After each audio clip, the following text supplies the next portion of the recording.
So good afternoon everyone. So today myself CJ Leaders. Today we will be presenting about IKEA case in Saudi Arabia. So as part of expanding business in different countries, companies may have to face different cultures or different traditions. So what is acceptable in one country may not be acceptable in another country. So in this case, IKEA just removed women from their advertisement in Saudi Arabia. So it actually supported, some of them were supported in Saudi Arabia, but most of the people around the world criticized this decision of IKEA.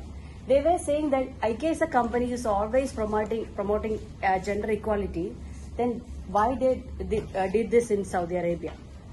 So in this case, it shows like how difficult it would be for a company to take a decision when they are operating globally. So today I will be presenting about this issue in three different perspectives. So the first issue is ethics. Ethics means doing something fair and right.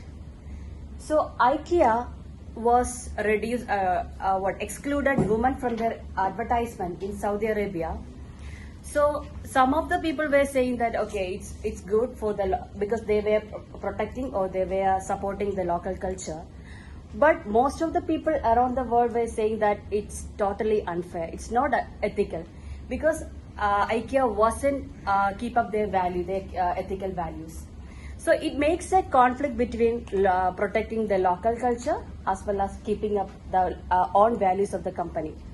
Let me tell you an example. Like if the University of ULW was saying that we are promoting gender equality, and one of the poster of any event, they are putting only the pictures of the boys in their poster. Some of will feel that like, okay, it's creative, it's good. But most of the people will say that, no, we can't accept this. It's totally unfair because they are not putting the girls in their poster. So this is what exactly happened in IKEA case as well. So IKEA had to decide whether they had to hold the local culture or they have to hold their own ethical values. So move on to the next issue, CSR, corporate social responsibility. So CSR simply means the impact on shareholders, impact of the company on their decision on society and other stakeholders.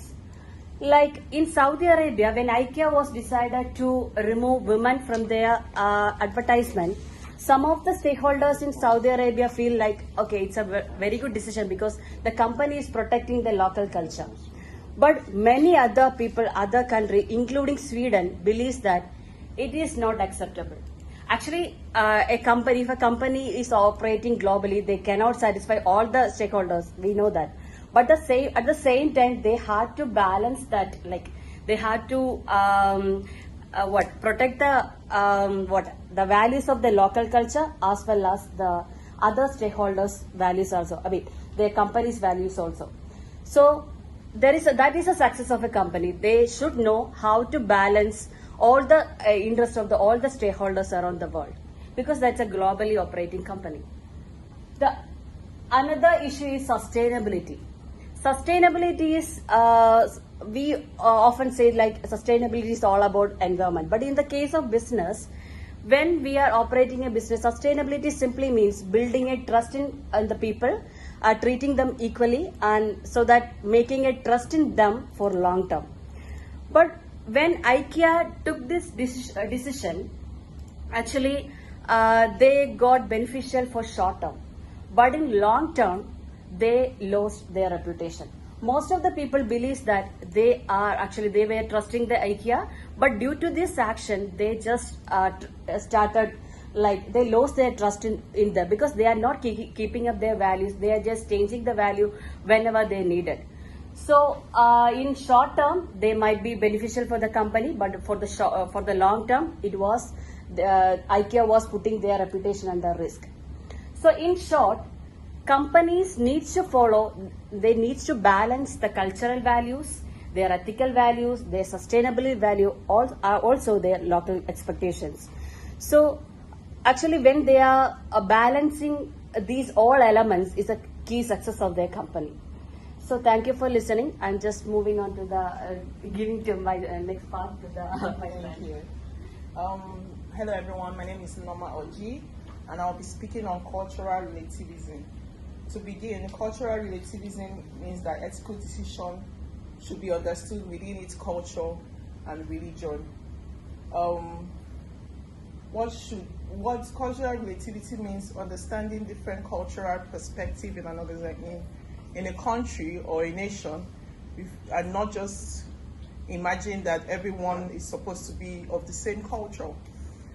In the case of the IKEA case, cultural relativity helps to explain that IKEA may feel pressure to adopt its catalog of Saudi Arabia in its traditional being Saudi Arabia being a Muslim country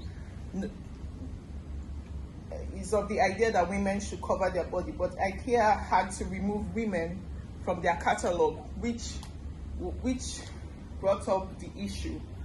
And this, in a way, backfired on them, because in every culture, instead of trying to save face by removing the women, why not speak to the locals to know what is accepted in their culture, than just assuming that everything should be the same from where you're coming from. So the strength in this case is that the IKEA business recognized the practical ethics of doing business across culture. A multinational corporation cannot simply enter a host country and ignore its local value. If it does, it may face customers' backlash. However, the IKEA case also showed that serious limitation to the cultural relativism. The problem is that IKEA did not simply adapt its image into cultural sensitive way. It erased women completely. This is where cultural adaptation becomes ethical compromise. Instead of respecting culture while maintaining inclusion, decision made women invisible every day. And this is something that goes around the world when women feels inequality in the workplace. So IKEA removing women from their catalog also brings that kind of tension in the company. So a better approach for IKEA would be to use cultural relativity with ethical boundaries. For example, IKEA would have adopted clothing, images, styles, or layouts that fits women, the culture of Saudi Arabia,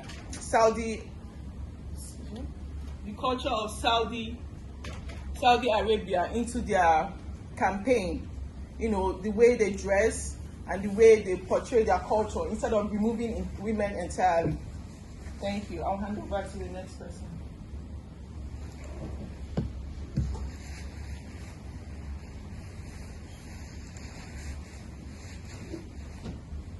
Good evening, everyone. My name is Sivan Papa. I'm here to talk about the ethical universalism about the IKEA's case in Saudi Arabia. Starting with the introduction, first let's talk about what ethical universalism is.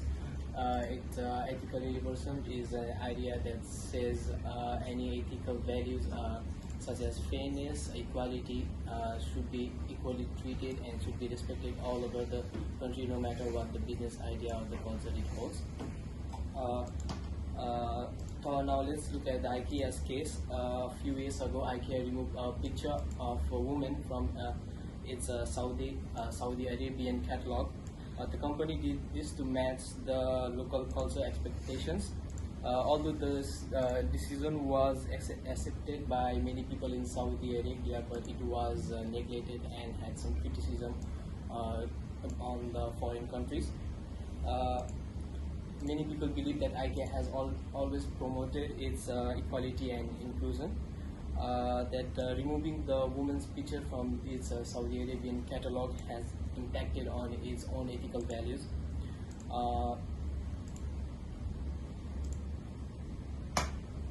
One of the biggest strengths of ethical universalism is that it helps companies maintain consistent ethical standards across all the countries. It helps to maintain relationship with the stakeholders, customers, and all the employers. It also helps to maintain the global reputation of the company. It's one of the most basic strengths of ethical universalism. However, it also faces some kind of challenges. there are many kind of challenges since it focuses on many cultural. It helps. It brings criticism on many cultural values as well. In IKEA case, it tried to respect the cultural value of Saudi Arabia, but it's really difficult for most of the global companies to keep relationship and maintain the relationship and keep commitment to the gender equality.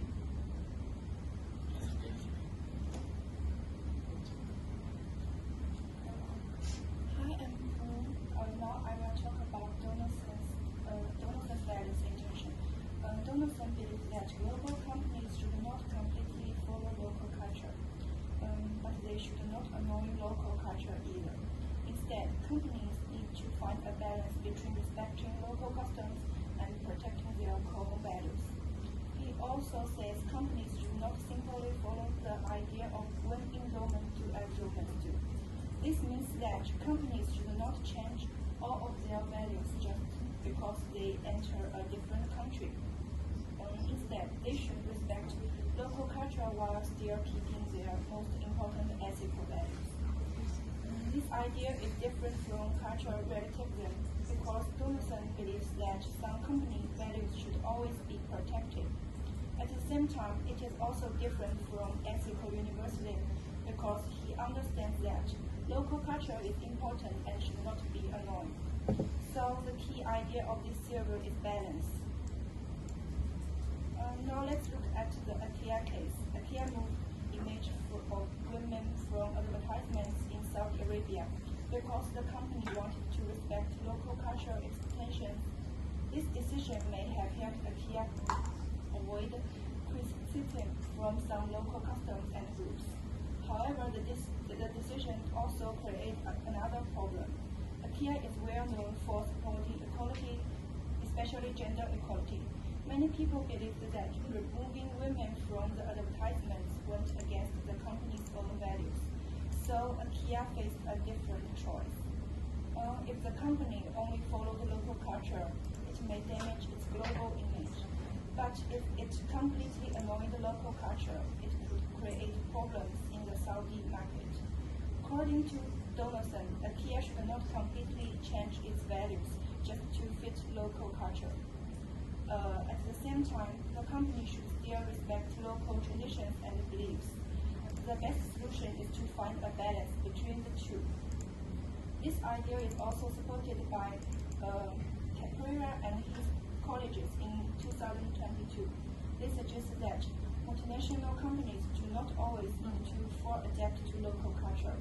In some situations, keeping important companies' value can also be the right choice. Now I will briefly evaluate the theory. One strength of Donaldson's theory is that it helps companies balance cultural difference and ethical responsibilities.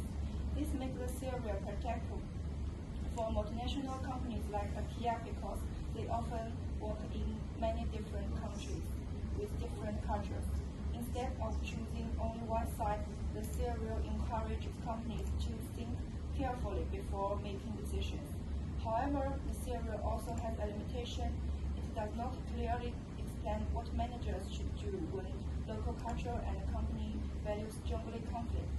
Different managers may make different decisions in the same situation. Because of this, managers still need to use their own judgment and experience. Overall, I think Donaldson's theory gives the best explanation for the IKEA case. It shows that IKEA should respect local culture while continuing to support its core value of gender equality. I'm Jialong. Now I take the recommendation. So based on our analysis, we found that IKEA adopts a balanced approach rather than choosing one extreme over the other. And first, IKEA should respect local culture, whether because understanding the host country's culture is essential for operating successfully in international markets. However, respecting culture does not make him at core values. IKEA should continue to demonstrate commitment to gender equality instead of completely removing women from advertisements. A better solution would be used culturally appropriate recommendation of movements that are acceptable in the local context while still maintaining visibility and inclusion. In conclusion, actors should establish global ethical guidelines that apply across all markets. This guideline can provide a consistent ethical standard while still allowing a limited local adaptation when necessary. Finally, ICARE should actively engage with the local stakeholders, including customers and community groups and regulators. This feedback can help ICARE better understand the local expectation and make more balanced decisions. The recommendation is supported by Donald's values and intention framework, which argues that multinational companies should respect local culture without compromising their fundamental ethical principles. Harvard and college also suggest that companies should avoid simple doing as the Romans do, and instead balance cultural adaptation with corporate responsibility. So this slide is benefits. There are some benefits reported by the ICARE for this approach. First, it can strengthen ICARE's global reputation by showing that the company respects different culture while remaining committed by quality. Secondly, it can improve stakeholders' trust because customers, employees, and investors are more likely to support a company with consistent ethical values. Thirdly, this approach that promotes diversity and inclusion, which are more important parts of ICARE's global identity. It also increase to long-term social sustainability by balancing culture, respect with ethical responsibility overall. Their benefits can support ICARE long-term business growth and help the company build a stronger relationship across different international markets. And potential challenges. Of course, this approach is not without challenges. Some conservative groups may still disagree with the company advertising, even if the reputation culturally appropriate. ICARE may also face the short-term criticism from other local stakeholders or internet audience because difficult to satisfy everyone. In some countries, regulatory requirements may also limit what companies can do in their marketing. In addition, implementing global ethics group